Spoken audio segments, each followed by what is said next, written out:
नमस्कार मंडळी, स्वागत आहे तुमचं क्वीन्स क्रोशे या माझ्या खास यूट्यूब चॅनलमध्ये. आज आपण पाहणार आहोत सूर्यफूल म्हणजेच सनफ्लावर ग्रॅनी स्क्वेअरचा पॅटर्न. तर चला आजच्या व्हिडिओला सुरुवात करूया. त्यासाठी आपल्याला हे कलर लागणार आहेत जे सूर्यफुलात असतात. पांढरा रंग हा मी बॉर्डरसाठी घेतलेला आहे, त्याऐवजी तुम्ही हवा तो रंग घेऊ शकता. त्यानंतर आपल्याला लागणार आहे हे हुक, कात्री, स्टिच मार्कर्स आणि डार्निंग निडल. सुरुवात करूया मॅजिक रिंगने. या मॅजिक रिंग मध्ये आपल्याला 16 डबल क्रोशे करून घ्यायचे आहेत. 3 चैन करून घेऊया. या 3 चैन हा एक डबल क्रोशे म्हणून मोजायचा आहे. यानंतर अजून आपल्याला 15 डबल क्रोशे करून घ्यायचे आहे. पूर्ण करून घेऊया. इथे आपले 16 डबल क्रोशे करून झालेले आहेत. आता धागा ओढून मॅजिक रिंग बंद करून घेऊया आणि सुरुवातीच्या 3 चैन मध्ये स्लिप स्टिच करून राऊंड पूर्ण करून घेऊया आणि आता धागा ओढून कट करून घेऊया. इथे आपला पहिला राऊंड पूर्ण झालेला आहे. धागा ओढून गाठ घट्ट करून घ्यायची आहे. आता हा मॅजिक रिंगचा धागा डार्निंग निडलच्या मदतीने व्हिडिओ दाखवल्याप्रमाणे मागच्या बाजूला शिवून घ्यायचा आहे, म्हणजे आपली फिनिशिंग ही लगेच होईल. आणि उरलेला धागा कट करून घेऊया. आता दुसरा राऊंड पाहूया. आता आपल्याला हा दुसऱ्या रंगाचा धागा जोडायचा आहे. तर दुसऱ्या रंगाचा धागा या गोलाच्या कोणत्याही साखळीत तुम्ही जोडू शकता. मी या धाग्याच्या थोडस मागे 2 साखळ्या सोडून मग जोडणार आहे. हुक साखळीतून मागे टाकायचा आहे. आता धागा त्यात अडकवून पुढे ओढून घ्यायचा आहे आणि गाठ मारून घ्यायची आहे. आता 2 चैन करून घेऊया. या 2 चैन म्हणजे आपला अर्धा डबल क्रोशे आहे. आता आपल्याला इथे पफ स्टिच करून घ्यायचा आहे. यार्न ओव्हर करूया आणि पुन्हा त्याच साखळीतून धागा पुढे ओढून घ्यायचा आहे. पुन्हा एकदा यार्न ओव्हर करूया. पुन्हा त्याच साखळीतून धागा ओढून बाहेर काढायचा आहे. असं 4 वेळेस आपल्याला करायचं आहे. हे तिसऱ्यांदा धागा ओढून बाहेर काढायचा आहे आणि हे चौथ्यांदा. आता पुन्हा यार्न ओव्हर करूया आणि हा धागा आता या सर्व लूपमधून एकसाथ बाहेर ओढून घ्यायचा आहे. आता यावर एक चैन करून घेऊया आणि ही आपल्या सूर्यफुलाची एक पाकळी तयार झाली आहे. आता सेम पफ स्टिच आपल्याला प्रत्येक चैन मध्ये करून घ्यायचा आहे. आता पुढच्या साखळीत पाहूया. यार्न ओव्हर करूया आणि दुसऱ्या साखळीमधून बाहेर काढूया. पुन्हा यार्न ओव्हर करूया. दुसऱ्यांदा धागा साखळीतून बाहेर काढूया. तिसऱ्यांदा धागा पुन्हा ओढून बाहेर घ्यायचा आहे आणि अजून एकदा म्हणजे 4 वेळेस धागा ओढून बाहेर काढायचा आहे. आता पुन्हा एकदा यार्न ओव्हर करायचा आहे आणि वर्किंग यार्न या सर्व लूप मधून एकसाथ ओढून बाहेर घ्यायचा आहे. आता यावर एक चैन करून घेऊया आणि बस आता आपली दुसरी पाकळी तयार झाली आहे. तर आता याच प्रकारे प्रत्येक साखळीत पफ स्टिच बनवत जायचं आहे. राऊंड पूर्ण करून घेऊया, मग दाखवते. तर इथे मी आपला राऊंड पूर्ण करून घेतलेला आहे. शेवटी इथे या 3 चैन मधल्या सर्वात वरच्या चैन मध्ये स्लिप स्टिच करून राऊंड पूर्ण करून घेऊया. यावर पुन्हा एक चैन करून धागा ओढून कट करून घेऊया आणि ही गाठ आवळून घेऊया. इथे आपला दुसरा राऊंड पूर्ण झाला आहे. आता तिसरा राऊंड पाहूया. इथे आपण पिवळ्या रंगाचा धागा जोडणार आहोत.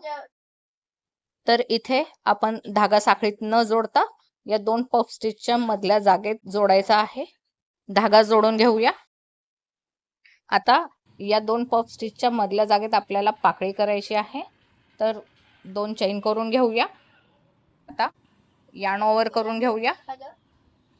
सेम जागेतून धागा आत टाकून बाहेर ओढून घ्यायचा आहे. पुन्हा यार्न ओव्हर करायचा आहे आणि पहिल्या 2 लूप मधून धागा ओढून बाहेर घ्यायचा आहे. पुन्हा यार्न ओव्हर करायचा आहे आणि धागा सेम जागेतून ओढून बाहेर काढायचा आहे. यार्न ओव्हर करून पहिल्या 2 लूप मधून बाहेर ओढून काढायचा आहे. पुन्हा यार्न ओव्हर करूया आणि त्याच जागेतून धागा बाहेर काढूया. आता पुन्हा यार्न ओव्हर करून पहिल्या 2 लूप मधून धागा ओढून घ्यायचा आहे. असं आपल्याला 4 वेळेस करायचं आहे. आता पुन्हा yarn ओव्हर करायचा आहे आणि या सर्व लूप मधून एक साथ धागा ओढून बाहेर घ्यायचा आहे. आता यावर 2 चेन करून घेऊया. आता सेम पाकळी आपल्याला पुढच्या 2 पफ स्टिचच्या मधल्या जागेत करायची आहे. तर yarn ओव्हर करूया आणि या मधल्या जागेत हुक टाकून धागा बाहेर ओढून घेऊया. आता पुन्हा yarn ओव्हर करून पहिल्या 2 लूप मधून धागा ओढून घ्यायचा आहे. पुन्हा yarn ओव्हर करायचा आहे आणि त्याच जागेतून धागा ओढून बाहेर घेऊया. आता पुन्हा yarn ओव्हर करून पहिल्या 2 लूप मधून धागा ओढून घेऊया. पुन्हा yarn ओव्हर करून पुन्हा त्याच लूप मधून धागा बाहेर ओढून घ्यायचा आहे. आता पुन्हा yarn ओव्हर करायचा आणि पहिल्या 2 लूप मधून धागा ओढून घ्यायचा आहे. असं आपल्याला 4 वेळेस करून घ्यायचं आहे. आता शेवटी पुन्हा yarn ओव्हर करायचा आहे आणि या सगळ्या लूप मधून धागा एकसाथ ओढून बाहेर घ्यायचा आहे. आणि बस आता यावर 2 चेन करून घेऊया. याच प्रकारे आपल्याला सर्व पाकळ्या करून घ्यायच्या आहेत. राऊंड पूर्ण करूया मग दाखवते. इथे शेवटी आलेलो आहोत. आता शेवटी 2 चेन करून घेऊया आणि या पहिल्या 2 चेनच्या सर्वात वरच्या चेन मध्ये स्लिप स्टिच करून राऊंड पूर्ण करून घेऊया. आणि बस आपला तिसरा राऊंड तयार आहे. यावर एक चेन करून धागा ओढून कट करून घेऊया. तर इथे आपलं सूर्यफूल तयार झालेलं आहे. तर याला आता आपल्याला चौकोन बनवायचा आहे. तर एकूण 16 पाकळ्या आहेत. 4-4 चे सेट बनवून घेऊया म्हणजे आपल्याला 4 कॉर्नर मिळतील. जिथून आपल्या राऊंडला सुरुवात होते तिथे एक मार्क करूया. यानंतर 4 पाकळ्या सोडून दुसरा कॉर्नर मार्क करूया. याचप्रमाणे 4 पाकळ्या सोडून तिसरा आणि पुन्हा 4 पाकळ्या सोडून चौथा कॉर्नर मार्क करून घेऊया. आता पहिल्या कॉर्नरला येऊया आणि जो बॉर्डरचा धागा आहे तो जोडून घेऊया. आता इथे आपल्याला 4 चेन करून घ्यायच्या आहेत. या 4 चेन हा एक ट्रेबल क्रोशे म्हणून मोजायचा आहे. आता यानंतर आपल्याला अजून 2 ट्रेबल क्रोशे करून घ्यायचे आहेत.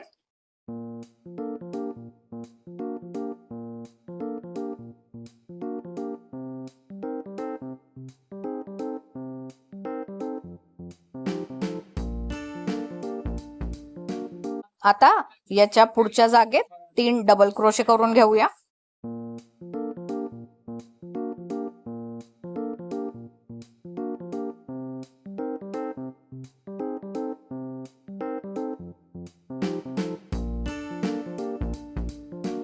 आता त्याच्या पुढच्या जागेत पुन्हा 3 डबल क्रोशे करून घेऊया.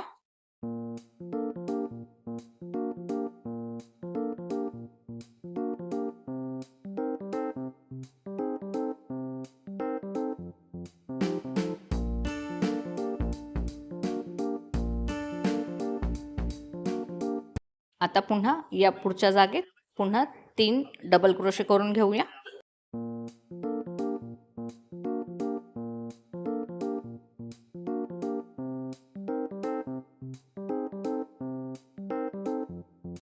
आता दुसऱ्या कॉर्नर पर्यंत आलेलो आहोत आपण. तर कॉर्नर मध्ये 3 ट्रेबल क्रोशे, 2 चेन आणि 3 ट्रेबल क्रोशे करून घेऊया.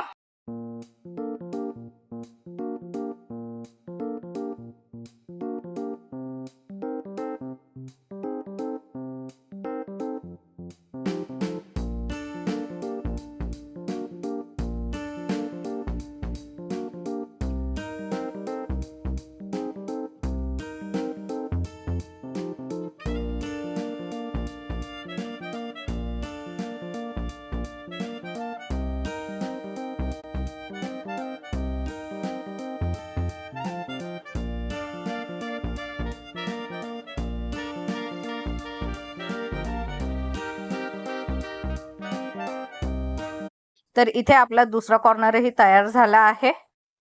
यानंतर याच्या पुढच्या 3 जागेमध्ये 3 डबल क्रोशे करून घ्यायचे आहे आणि पुढच्या कॉर्नर पर्यंत येऊया. पुढच्या कॉर्नर पर्यंत आलेलो आहोत आपण. आता कॉर्नर मध्ये 3 ट्रेबल क्रोशे, 2 चेन आणि 3 ट्रेबल क्रोशे करून घेऊया.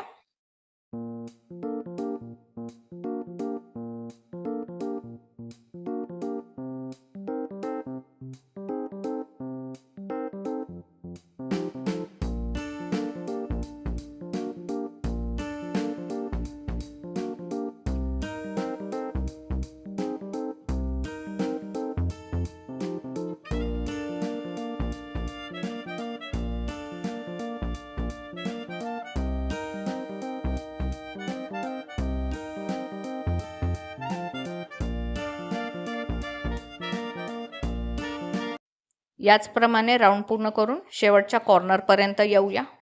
आता या शेवटच्या कॉर्नरपर्यंत आलेलो आहोत आपण. इथे 3 ट्रेबल क्रोशे करून घेऊया.